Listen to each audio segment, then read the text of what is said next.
اور یو حدیث شریف خبرې به درته ختمې کړم.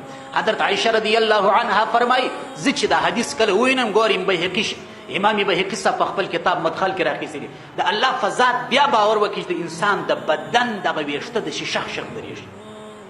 ستة لعنتهم شپږ کسه داسې دي نبي کریم علیه السلام فرمایي ما لعنت پر ویلی دي د الله نبي لعنت پر چا نه وایي هغه وخت لعنت ویل کېږي چې ټوله سلسلې ختمه سي بله چاره نه وي. ستة لعنتهم شپږ کسان داسې دي چې ما الله عز وجل تم خواست کړي چې یا الله دا د خپل رحمت څخه وشله.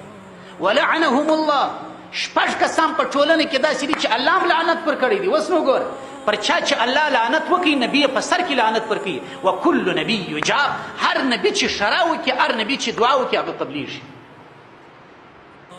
څوک دي ده الزائد فی کتاب الله هغه کس چې د الله په کتاب کې د ځان او د خېټې ګډي یو څو ورځې پښتو تفسیر مطالعه کړي راولاړ شو د یې استاد جوړ شو یو څو ورځې یو څو ترجمې یې واورېدلې اوس مو لګیا دی دا رها دی داسې تفاسیر کوي داسې تعویلونه کوي په قرآن کې چې د خېټې لګیا دی نه ثبوت په حدیث ته نه ثبوت په قول د صحابي ته نه ثبوت د لغت څخه شته قرآن داسې درته تفسیري چې خپله به حیران شي. ولا تلقوا بأیدیکم الی التهلکه خپل ځانونه په هلاکت کې ما اچوئ. ته د دې آیت شان نزول وګوره خلک یې پر کوم ځای بیانوي. دا آیت چیرې نازل شو چې صحابه کرامو نفقه کمه کړل د الله په لار کې آیتونه نازل شو چې ای مسلمانانو که غواړئ چې ځانونه په هلاکت کې واچوئ نو پیسې د الله په لار کې بندې کړئ. چا چې د الله په لار کې پیسې نه مصرفولې هغه ځان په هلاکت کې واچوي. څوک چې زکات نه ورکړي هغه په هلاکت کې لوېدلی دي. څوک چې صدقې نه ورکړي هغه په هلاکت کې دي. ما ورته کوم تفسیر کوو الزائد فی کتاب الله څوک چې د الله د کتاب تفسیر پر داسې طریقه باندې کوي چې هغه منقول نه د ځان او د خېټې لګایي پر دې باندې لعنت الهي دی. والمکذب بقدر الله دوم واورئ پر هغه کس الهي لعنت راغلی دی چې د الله عز وجل د تقدیر او قسمت او قضا څه منکر وي دهري وي. مسلمان عقیده چی شته په دنیا کې چې هر څه روان دي د الله په اراده مړوی کېږي.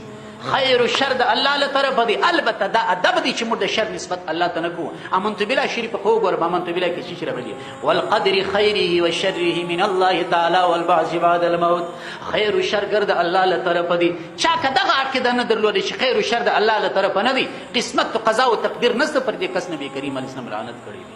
دا دعا اوس واورئ. والمتسلط بالجبروت بل پر هغه شخص نبی کریم علیه السلام لعنت کړی واوړي چې پر یو قوم باندې پر یو ټولنه باندې پر یو ولس باندې په زور ځان تپلی لاړ ولاکه سي که مرګ یې که ژوند یې زه مو باچا یم لاړ ولاکه سي که مرګ یې که ژوند یې تلی نه سي خدای په لاس راکړي اس لاړ ولاکه سي.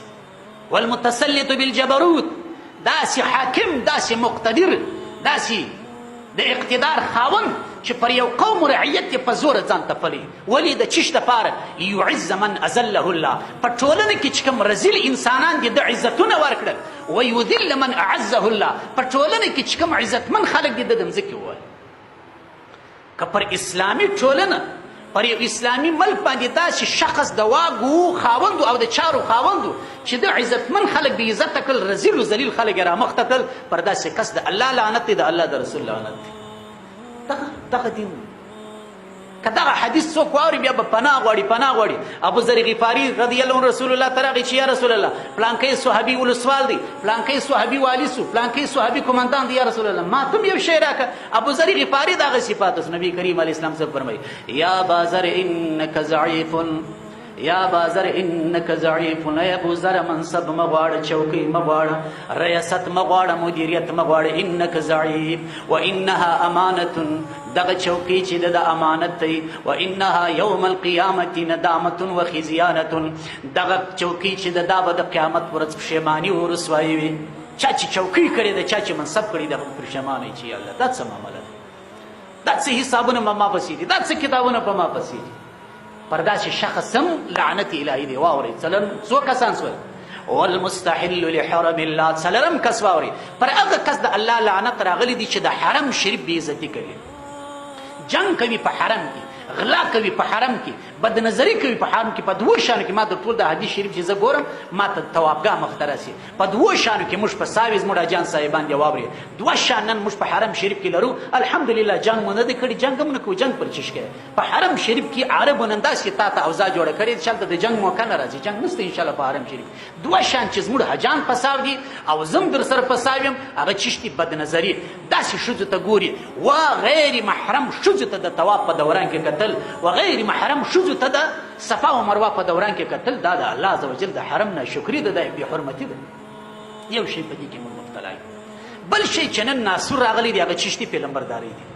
دا د کعبې شریفې بې عزتي ده، دا د طوافګاه بې عزتي ده، دا د صفا او مروه بې عزتي ده چې ستاسو د لک روپۍ تلیفون در څخه دی کله سلفکي اخلي کله یې داسې نیولي او کله په ژوندۍ بڼه لګیا چې دا د کعبې شریفې ته وګوره د خلکو عبادتونه خراب، د خلکو طواف خراب، تسبیح خراب. دا کوم طریقه ده؟ والمستحل لحرم الله څوک چې د الله عزوجل د حرم بې عزتي کوي هغه که د ټلیفون په ذریعه، هغه که د تصویر په ذریعه، هغه که د ویډیو په ذریعه، هغه که د جنگو د نور مشکلاتو فساد په ذریعه پر دای شک د الله عزوجل له طرف او د الله د رسول له طرف لعنت راغلی. زموږ اجان دی واوري دا شان واوري. ټلیفون ته طلاق ورکړي، ټلیفون ویسه په وتا کې در سره کښېږده، ټلیفون ویسه په جیب کې کښېږده. طواف چشتي حدیث شریف کې راځي الطواف حول البیت مثل الصلاه. پر کعبې شریفې که چا طواف کوي د کعبې شریفې طواف د لمانځه حیثیت لري. آیا دا موږ ته روا دی چې په لمانځه کې روانې تصویر مو نیولي؟ طواف پر کعبه شریفه د لمانځه حیثیت لري. یو څوک پر لمانځه ولاړ دی ټلیفون یې داسې نه په ټلیفون کې فلمونه ګوري یا پر ژوندۍ بڼه لګیا دغه بې عزتي ده. نن سبا خو نشته، دا خو په حرم شریف کې نشته توپک راوخه بل سړی مړ کړ ته خدای کیسې نشته. دا څلور پنځم کس والمستحل من عترتي ما حرم الله. هغه سړی چې الله او د الله رسول لعنت پر کړی دی هغه دی چې زما په اولاده کې د هغه چا بې عزتي دی ځان ته روا بولي چې الله عزوجل څه کړي عزتمن کړي دي. د رسول الله اولاده چې سادات قوم دي، سید قوم دي، الله عزوجل عزتمن کړي دي. بیا هم یو څوک راځي د دوی بې عزتي نه حق کوي. یو خو د عام مسلمان بې عزتي ده، یو بیا د ساداتو د سید بې عزتي ده. دا نوره سخته ګناه ده. رسول الله خصوصیت ورکړی دی والمستحل من عترتي ما حرم الله. زما په اولاده کې زما د اولادې څه چې یعنی یو څوک راولاړېږي زما د اولادې بې عزتي کوي د هغوی بې حرمتي کوي پر دا شخص د الله لعنت راغلی. والتارک لسنتي دا زما مقصد دی. زه درته راځم دا ټول شان چې مې ذکر کړل مقصد مې دغه ځای و. شپږم کس چې نبی کریم علیه السلام فرمایي ما لعنت پر ولی دی او د الله له طرفه لعنت دی. والتارک لسنتي هغه کسان دي چې په ټولنې کې سنت طریقې پرېښي دي، رسمونه رواجونه یې رامخته کړي دي. دغه ځای چې مال زه وګورم او بیا د باندې راوځم زما او ستا هغه مشاهدې ته چې وګورم او دا هشت مشت ته چې وګورم دا د اور لوبو ته چې وګورم دا زموږ د ځوانانو غورځېدانو ته چې وګورم. والتارک لسنتي نبی کریم علیه السلام فرمایي چا چې په هغه شادي کې زما سنت طریقې پرېښولې پر قوم به زما او د الله له طرفه لعنت وي. دغه ځای مشکل دی. راسي دا سنت طریقې ژوندۍ کړو. دغه د ټولو خبرو خلاصه په کومه ټولنه کې چې سنت طریقې ژوندۍ کېږي د فسق فساد د بدعت د رسم و رواج ریښې خېږي. تیرې جمعه مې درته ویل بیا مې درته ویل من تمسک بسنتي عند فساد امتي.